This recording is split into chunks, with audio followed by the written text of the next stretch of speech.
So it's my pleasure to be here this morning and talk about prevention of lung cancer. I was from the Singapore General Hospital, like many of my colleagues here, and I still teach at the university. Uh, this is a very important topic because I think it's a big problem, and it has been a big problem for many years. So this is data from the cancer registry. The moment you get diagnosed with lung cancer or any cancer in Singapore, your name goes to some computer somewhere, and then they churn out these statistics. Okay, so this is quite accurate. The 10 most frequent cancer in males in the past 5 years, it comes in 5 years, is colorectal, lung, prostate. So top 3 for men. For females, lung is number 3. So it is a common problem. All right. Next, top 10 frequent cancer deaths in Singapore. Number 1 cause of death is lung, and number 2 for females. So lung cancer is a common problem, and it kills. If it's a common problem but don't kill, it's okay. I think the government and people don't bother. There's not a lot of cost.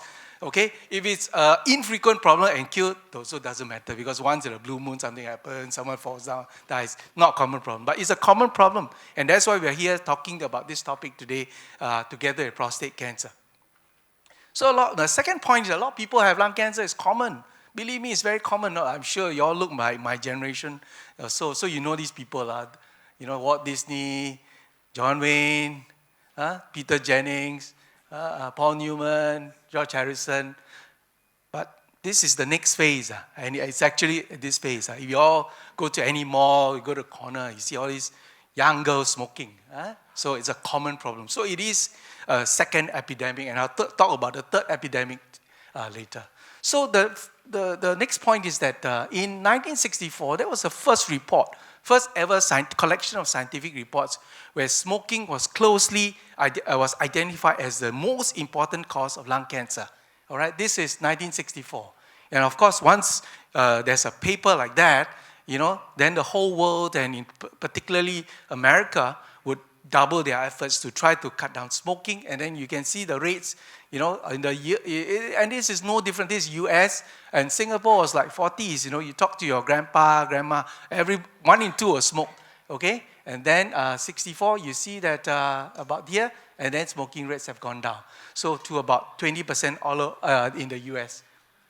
In Singapore, it's not too different. Like I said, many years ago, before in the 1950s, 1960s, it's very common, and then it went down. So it went down here. But you notice this trend. This is Singaporean. This is males has come down, and then the females have slowly crept up. This is the alarming thing. Females, and I think that one day here and here will meet. Okay, the males and females will be equal. And many countries in the world, in fact, in Scandinavia, for example, more females smoke than men. All right, they think the men are, wimpy. So that's the reality. Now, a lot of people don't believe, they think it's a government conspiracy, tobacco. But the reality is that tobacco contains a lot of chemicals. Everybody knows about tobacco containing nicotine. But it's not nicotine that kills you. Nicotine gets you addicted, okay? And the rest kill you. These are the chemicals in there. So what does smoking do? The chemicals, other than nicotine, damages our DNA. And that what happens is that the cells goes wild, and then they multiply. And that's what cancer, and in particular lung cancer, is all about.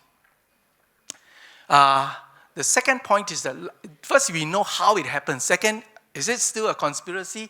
And believe me, I still have patients who tell me smoking is a government conspiracy. Don't believe them. So I actually do in this day and age, in 2018. All right. So the second point is the amount of cigarettes you smoke is very closely related to your risk of lung cancer.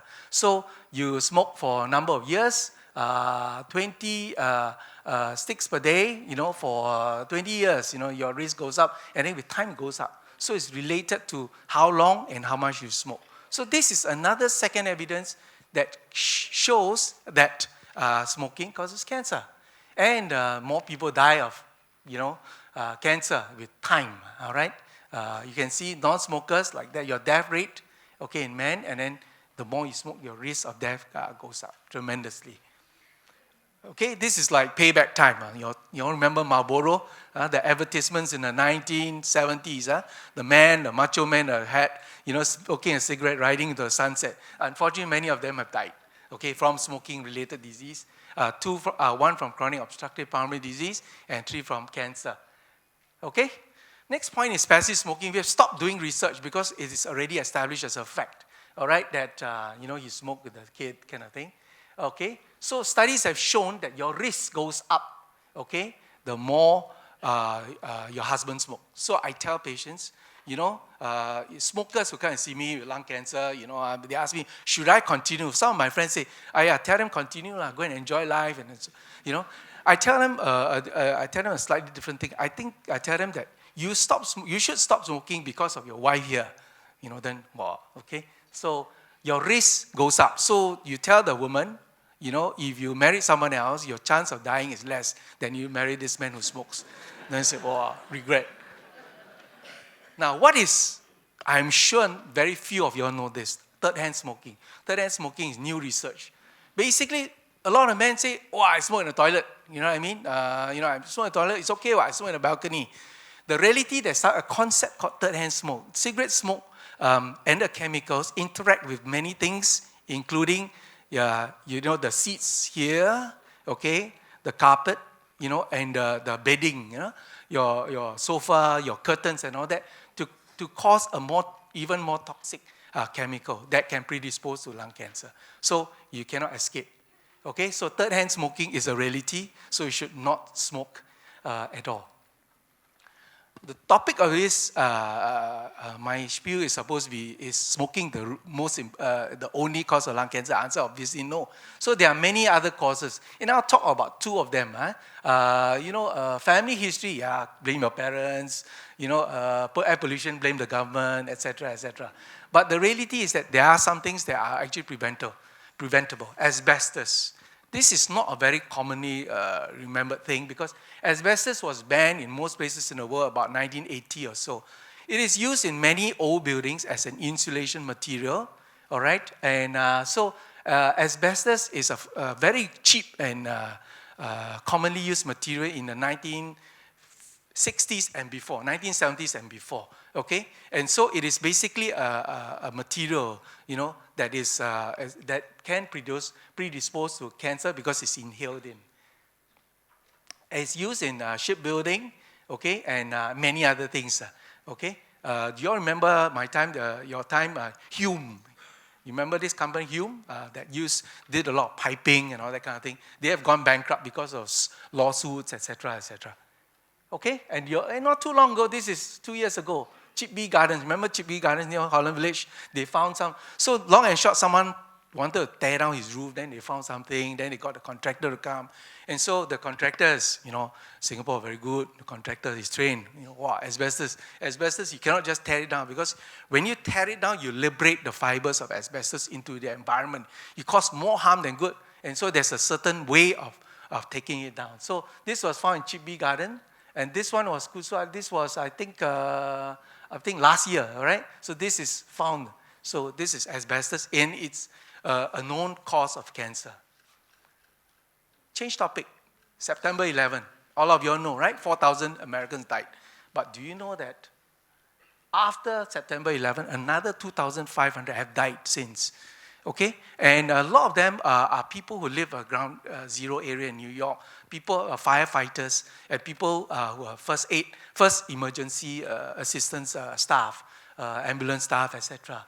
And so a lot of them have cancer, and this is 2,000, and this is way above more than expected. And the reason is because September 11, the 2 buildings were built in 1970, in the 1970s. And as the buildings collapsed, there's a huge amount of material that's spewed in the air, including silica, which is glass, and asbestos is one of them. And so a lot of people have died, okay? So go home, you think your house looks old, don't just tear down the roof, all right? Okay? The next point is non-smoking lung cancer, all right? This came out, I think, last year, right? There's a surge in non-smoking lung cancer because smoking, people talk about ad nauseum already. And then next thing is pollution. Is pollution important? Yeah. this is a reality. There's a huge rise in females with lung cancer. Then they don't smoke. When I was a medical student, we have patient lung cancer. You say, hey, do you smoke? I said, no. Then we all, amongst doctors, we said, this guy bluffing lah, he's probably hiding in the toilet, smoking. Today we know that it's not just due to, there are many things we don't know. Sometimes what you don't know won't hurt, but what you know, you get frightened. All right, non-smoking lung cancer in China. What's the cause? In last 4-5 years, air pollution is now deemed as a cause for cancer, in particular lung cancer. How do we know? First, you look at the environment. If you believe the government's data, okay, there are guidelines on PM 2.5. It is a very small particles in the air, okay, and there are guidelines on this, etc.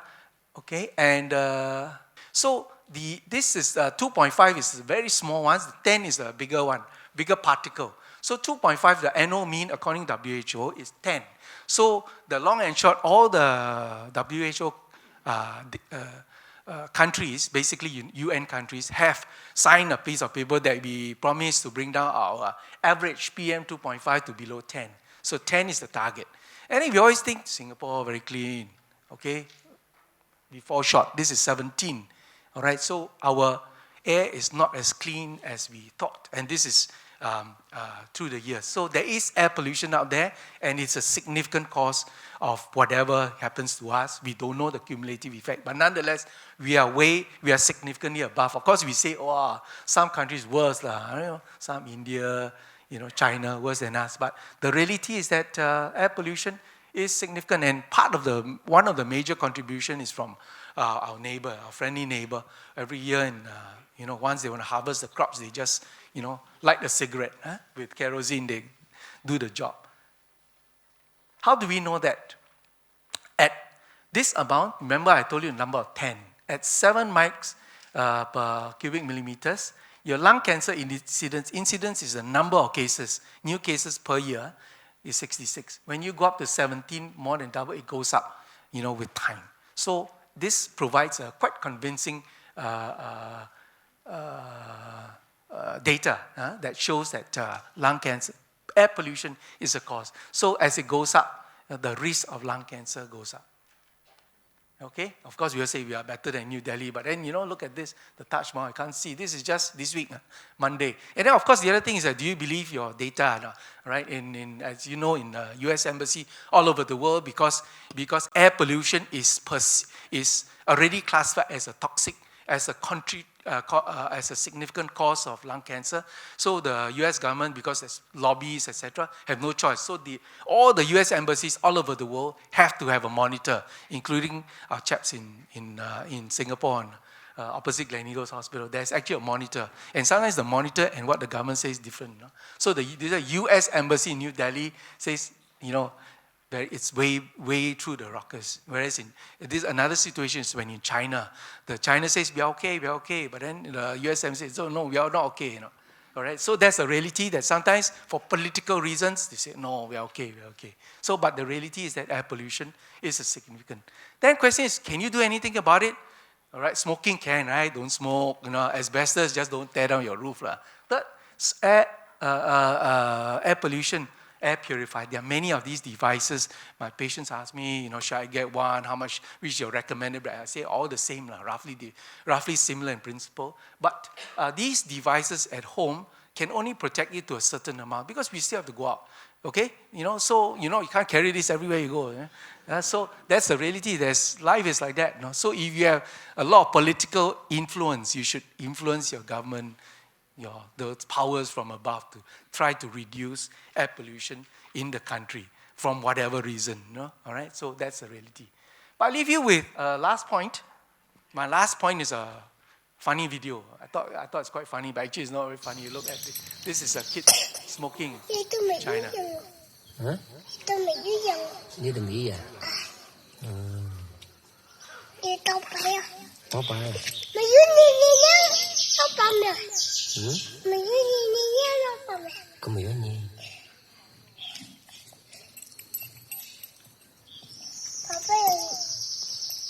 So this is happening all over the world, especially in places where education doesn't go up there, where the country has, the government has vested interest. And in this day and age of fake news, we don't know whether it's real or not. But you see the way he handles the cigarette, I think it's quite real, and you look at, the way he smokes, Okay, the last part, the way he flicks the cigarette, I think it's quite real.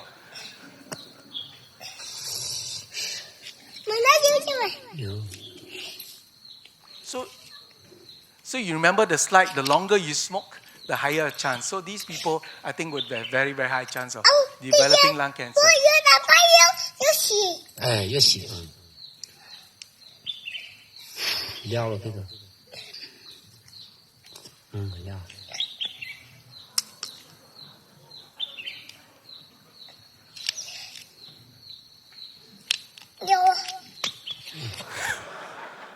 Okay, thank you. So with that, that's my last slide, and I just want to emphasize that while we talk about is smoking the only cause of lung cancer, I think smoking has gone through many phases, from men being macho, and during NS days, our sergeant tell you, all of you must smoke, remember those days? Then the females in Orchard Road, in the mall, and then the third phase is children.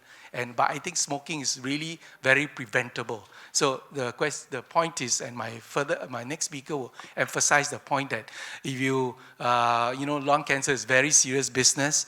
If you smoke, better stop, but it's very difficult, I understand. If you don't smoke, if you are not smoking, don't take up, and you should encourage your children, your grandchildren, don't even think of it. In my family, I said, don't even discuss, no more discussion. You have to not even consider, because, our newer generation, they're exposed to internet and all those things, and peer influence is a real issue, and especially in many countries. There, I thank you.